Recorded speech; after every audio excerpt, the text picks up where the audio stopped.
നമസ്കാരം. ഇന്ത്യൻ മഹാസമുദ്രത്തിന് മുകളിലായി 2530 കിലോമീറ്റർ നീളത്തിൽ വ്യോമപാത അടച്ചിട്ടുകൊണ്ട് ലോകത്തെയും ശത്രു രാജ്യങ്ങളെയും ഒരുപോലെ മുൾമുന്നിൽ നിർത്തുന്ന ഒരു വമ്പൻ രഹസ്യായുധ പരീക്ഷണത്തിന് ഇന്ത്യ ഒരുങ്ങുന്നു എന്നുള്ള തരത്തിലാണ് ഇപ്പോൾ മുഖ്യധാരാ മാധ്യമങ്ങളെല്ലാവരും വാർത്ത പുറത്തുവിട്ടുകൊണ്ടിരിക്കുന്നത്.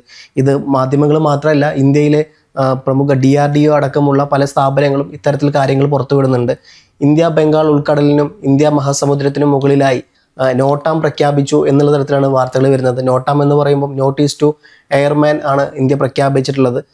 ഇതിൻ്റെ ഭാഗമായി പ്രതിരോധ ഗവേഷണ വികസന ഓർഗനൈസേഷൻ, അതായത് DRDOയും അതുകൂടാതെ സ്ട്രാറ്റജിക് ഫോഴ്സ് ഓഫ് കമാൻഡ് SFCയും ചേർന്നാണ് ഈ പരീക്ഷണം ഏകോപിപ്പിക്കുന്നത് എന്നുള്ള തരത്തിലുള്ള വാർത്തകൾ വരുന്നുണ്ട്. അപ്പോൾ ലോകരാജ്യങ്ങൾ ഒന്നടങ്കം വലിയ ആകാംക്ഷയോടെ, വലിയ അമ്പരപ്പോടെ കാത്തു നിൽക്കുന്ന ഒന്നാണ് എന്താണ് ഇന്ത്യൻ മഹാസമുദ്രത്തിൽ ചെയ്യാൻ പോകുന്നത് എന്നുള്ളത്. കാരണം ഈ പറയപ്പെട്ട പോലെ ഏകദേശം 2530 കിലോമീറ്ററോളം ഇന്ത്യൻ വ്യോമപാതകൾ ഇന്ത്യ അടച്ചിട്ടിരിക്കുന്നു.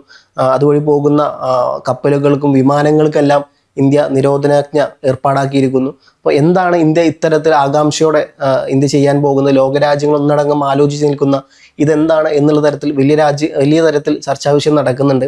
ഇപ്പം നമ്മൾ നോക്കുകയാണെന്നുണ്ടെങ്കിൽ 2530 കിലോമീറ്റർ നീളത്തിലുള്ള വ്യോമപാതയാണ് ഇതിനായി ഒരുക്കിയിട്ടുള്ളത് ഇന്ത്യ.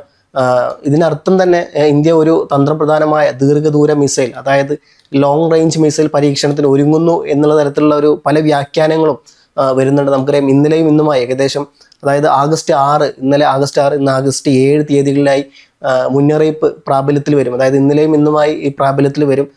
ഈ പരീക്ഷണം ഇന്ത്യ ഇന്നലെ നടത്തിയോ അതോ ഇന്ന് നടത്തുമോ, ഇന്ന് പാതിരാക്കുള്ളിൽ നടത്തുമോ, എപ്പോൾ വേണമെങ്കിലും നടത്താം. അതായത് ഇന്ന് രാത്രി വരെ സമയമുണ്ട്. എല്ലാവരും ആകാംക്ഷയോടെ കാത്തു നിൽക്കുന്ന ഒരു കാര്യമാണ്. ഇതിൻ്റെ അറിയിപ്പ് ഇന്ന് പാതിരാത്രിയോടുകൂടി കഴിയുന്നതാണ്. അപ്പോൾ എല്ലാവരും ആകാംക്ഷയോടെ കാത്തുന്ന ഒരു ദിവസമായിരുന്നു ഇന്നലെയും ഇന്നും. മാത്രമല്ല, ഈ വിക്ഷേപണ കേന്ദ്രം എന്ന് പറയുന്ന ഒഡീഷയുടെ തീരത്തുള്ള ഡോക്ടർ APJ അബ്ദുൽ കലാം ദ്വീപിൽ നിന്നാണ് ഇതിനായി ഈ വിക്ഷേപണം നടത്തുന്നത് എന്നുള്ള തരത്തിലെല്ലാം വാർത്തകൾ മുമ്പോട്ട് വരുന്നുണ്ട്. മാത്രമല്ല, കർശന നിയന്ത്രണം കടൽ നിരപ്പ് മുതൽ മുകളിലേക്ക് പരിധിയില്ലാതെ, അതായത് see level two ultimate altitude ലെവലിൽ വിമാനങ്ങൾക്കും കപ്പലുകൾക്കും ഈ പ്രദേശത്ത് യാതൊരുവിധ പ്രവേശനവുമില്ല. അവിടെ പൂർണ്ണമായും നിരോധിച്ചിരിക്കുന്നു. മാത്രമല്ല, സുരക്ഷിതമായ ഒരു ഫ്ലൈറ്റ് കോറിഡോർ ഇന്ത്യ ഒരുക്കുകയും ചെയ്തിട്ടുണ്ട്. മറ്റ് വിമാനങ്ങൾക്കും കപ്പലുകൾക്കും പോകാൻ ഈ പാതയൊഴികെ മറ്റ് പാതകൾ ഇന്ത്യ ഒരുക്കുകയും ചെയ്തിട്ടുണ്ട്. അപ്പോൾ ഈ പാതയിൽ ഈ പറയപ്പെട്ട പോലെ 2500 കിലോമീറ്ററിനുള്ളിൽ ഇന്ത്യ എന്താണ് ചെയ്യുന്നത് എന്നുള്ളതാണ് ലോകരാജ്യങ്ങൾ അമ്പരപ്പോടെ കാത്തിരിക്കുന്നത്. ഇതിന് പലതരത്തിലുള്ള കാര്യങ്ങൾ പറയപ്പെടുന്നുണ്ട്, പലതരത്തിലുള്ള പരീക്ഷണങ്ങൾ നടക്കുന്നു എന്നുള്ളത് പറയപ്പെടുന്നുണ്ട്. പ്രതിരോധ മന്ത്രാലയം മിസൈലിൻ്റെ പേര് രഹസ്യമായി വെച്ചിരിക്കുകയാണ്. എന്നാലും പലതരത്തിലുള്ള വ്യാഖ്യാനങ്ങൾ പല രാഷ്ട്രീയ നിരീക്ഷകരും പല ഇൻ്റർനാഷണൽ റിലേഷൻഷിപ്പിൻ്റെ ആൾക്കാരും പലതരത്തിലുള്ള കാര്യങ്ങൾ പറയുന്നുണ്ട്. ഇതിൽ പ്രധാനപ്പെട്ട ഒന്ന് എന്ന് പറയുന്നത് അഗ്നി 6 അല്ലെങ്കിൽ ഇന്ത്യയുടെ ഇന്ത്യ വികസിപ്പിച്ചെടുത്ത അഗ്നി 6 ആണ് എന്ന് പറയുന്നുണ്ട്. ഇതിനായി ഇന്ത്യയുടെ ഭൂഖണ്ഡാന്തര ബാലിസ്റ്റിക് മിസൈൽ, അതായത് ICBM ആണ് ഈ അഗ്നി 6 എന്ന് പറയുന്നത്. ഏകദേശം 12,000 കിലോമീറ്റർ മുതൽ 16,000 കിലോമീറ്റർ ദൂരപരിധിയുള്ള ഒന്നാണ് അഗ്നി 6 എന്ന് പറയുന്നത്. അപ്പോൾ ഇന്ത്യ പരീക്ഷിക്കാൻ പോകുന്നത് അഗ്നി 6 ആണ് എന്നുള്ളത് പറയപ്പെടുന്നുണ്ട്. ഇതുകൂടാതെ ഇതിൻ്റെ ഒരു രഹസ്യ കോഡ്, ഇതിൽ പറയുന്ന മറ്റൊരു പേരാണ് സൂര്യ എന്ന് പറയുന്നത്. അതുകൊണ്ട് തന്നെ അഗ്നി 6 ആണ് ഒട്ടുമിക്ക പ്രബല രാഷ്ട്രീയ നിരീക്ഷകരും പറയുന്നത് ഇന്ത്യ പരീക്ഷിക്കാൻ പോകുന്നത് അഗ്നി 6 ആണ് എന്നുള്ള തരത്തിൽ വരുന്നുണ്ട്. ഏകദേശം 12,000 മുതൽ 16,000 കിലോമീറ്റർ റേഞ്ചിൻ്റെ ഉള്ളിലാണ് ഈ അഗ്നി 6 വരുന്നത്. അപ്പം ഒന്ന് ഇതാണെന്ന് പറയുന്നത്. മറ്റൊരു പ്രധാനപ്പെട്ട വ്യാഖ്യാനം എന്ന് പറയുന്നത് K4 ആണ് എന്ന് പറയുന്നുണ്ട്. അതായത് അന്തർവാഹിനികളിൽ നിന്ന് തൊടുക്കാവുന്ന SLBM റേഞ്ച് മിസൈലുകളാണ്. ഏകദേശം 4,000 കിലോമീറ്ററിന് താഴെയുള്ള ഇത്തരത്തിലുള്ള മിസൈലുകളാണ് ഇന്ത്യ പരീക്ഷിക്കാൻ പോകുന്നത് എന്നുള്ള തരത്തിൽ വാർത്തകൾ വരുന്നുണ്ട്. മാത്രമല്ല, INS ഹരിഹന്ത് പോലുള്ള അന്തർവാഹിനികൾക്ക് വേണ്ടിയാണ് ഇത്തരത്തിലുള്ള മിസൈലുകൾ K4 അടക്കമുള്ള മിസൈലുകളുള്ളത്. അതുകൊണ്ട് ഇന്ത്യ അതാണ് പരീക്ഷിക്കുന്നത് എന്ന് പറയുന്ന ഒരുപാട് രാഷ്ട്രീയ നിരീക്ഷകരുണ്ട്. കൂടാതെ മറ്റൊരു വിഭാഗം രാഷ്ട്രീയ നിരീക്ഷകർ പറയുന്നത് K4 അല്ല, ഇന്ത്യ K5 ആണ് പരീക്ഷിക്കാൻ പോകുന്നത്. ഏകദേശം 6,000 കിലോമീറ്ററിന് മുകളിൽ ദൂരപരിധിയുള്ള SLBM, അതായത് K5 ആണ് ഇന്ത്യ പരീക്ഷിക്കാൻ പോകുന്നത് എന്നുള്ള തരത്തിൽ വാർത്തകൾ വരുന്നുണ്ട്.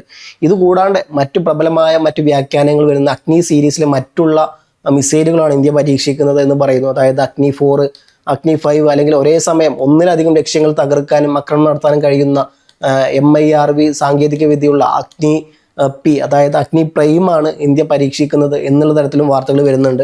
കഴിഞ്ഞ തവണ ഇന്ത്യ അഗ്നി 5ൻ്റെ, അതായത് MIRV multiple independently targetable re entry vehicle പരീക്ഷണം സക്സസ്ഫുള്ളായി നടത്തിയിരുന്നു. ലോകരാജ്യത്തെ ഒന്നടങ്കം അത് ഞെട്ടിച്ചിരുന്നു. ഒരൊറ്റ മിസൈലിൽ നിന്ന് പലയിടങ്ങളിലേക്ക് പല ബോംബുകൾ വർഷിക്കുന്ന ഈ സാങ്കേതിക വിദ്യ വീണ്ടും പരീക്ഷിക്കുന്നു എന്നുള്ള നിർണായകമായ പല വ്യാഖ്യാനങ്ങളും വരുന്നുണ്ട്. എന്തായാലും ഇത് വലിയ തരത്തിലുള്ള ചർച്ചാ വിഷയമായി കഴിഞ്ഞു. സാധാരണയായി ഇത്തരം പരീക്ഷണങ്ങൾ നടക്കുമ്പോൾ പ്രഖ്യാപിക്കുമ്പോഴൊക്കെ ഇന്ത്യൻ മഹാസമുദ്രത്തിൽ ചൈനയുടെ ചാരക്കപ്പലുകൾ, അതായത് റിസർച്ച് സ്പൈ വെഹിക്കിൾസ് കറങ്ങി നടക്കാറുണ്ട്. മിസൈലുകളുടെ വിവരങ്ങൾ ചോർത്തിയെടുക്കാനാണ് ചൈന ഇത്തരത്തിലുള്ള കാര്യങ്ങൾ ചെയ്യാറുള്ളത്. അതുകൊണ്ട് തന്നെ ചൈനയ്ക്കും ഇത് വലിയ തരത്തിലുള്ള അമ്പരപ്പ് ഉളവാക്കിയിട്ടുണ്ട്, ഇന്ത്യ എന്താണ് ഈ പരീക്ഷിക്കാൻ പോകുന്നത് എന്നുള്ള കാര്യത്തിൽ. മാത്രമല്ല ഈ നിർണായകമായ ഒരു കാലഘട്ടമാണ് 2016 മുതൽ 2028 വരെയുള്ളത്. പ്രതിരോധ വിദഗ്ധരുടെ അഭിപ്രായത്തിൽ ഇന്ത്യയുടെ പ്രതിരോധ മേഖലയ്ക്ക് ഏറ്റവും നിർണായകമായ 3 വർഷങ്ങളാണിത്. അതായത് 2026, 27, 28 എന്ന് പറയുന്ന ഈ 3 വർഷങ്ങൾ.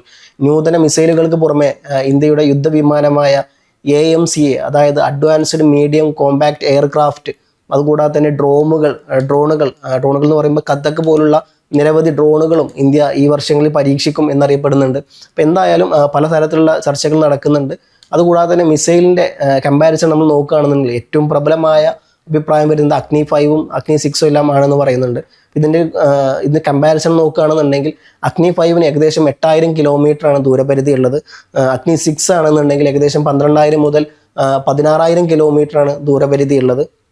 മാത്രമല്ല കരയിൽ നിന്നോ അല്ലെങ്കിൽ കടലിൽ നിന്നോ ഇന്ത്യ ഇത് പരീക്ഷിക്കുമോ എന്നുള്ളതാണ് ആകാംക്ഷയോടെ കാത്തു നിൽക്കുന്നത്. കൂടാതെ പലതരത്തിലുള്ള രാഷ്ട്രീയ വീക്ഷണം ഇതിനുണ്ട്. തൊട്ടപ്പുറത്ത് നിൽക്കുന്ന പാകിസ്ഥാൻ ഇതിനെ ഏത് വിഷയത്തോടു കൂടി കാണുന്നു, ഏത് കണ്ണോട് കൂടി കാണുന്നു എന്നുള്ളതും, കൂടാതെ തന്നെ തൊട്ടടുത്ത് നിൽക്കുന്ന ചൈന ഇന്ത്യക്കപ്പുറത്തുണ്ട്. അപ്പം പാകിസ്ഥാനും ചൈനക്കും ഇത് വലിയ തരത്തിലുള്ള അടി തന്നെയാണ്. എന്താണ് യഥാർത്ഥത്തിൽ ഇന്ത്യ പരീക്ഷിക്കാൻ പോകുന്നത് എന്നുള്ളത് വലിയ ചർച്ചാ വിഷയമായി കഴിഞ്ഞു.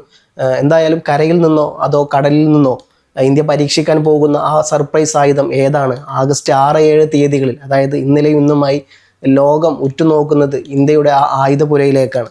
ആ കാത്തിരിപ്പിന് ഇനി മണിക്കൂറുകൾ മാത്രമേ ബാക്കിയുള്ളൂ. എന്തായാലും കാത്തിരുന്ന് കാണാം ഇന്ത്യയുടെ ആ വിക്ഷേപണം എന്താണ് എന്നുള്ളത്.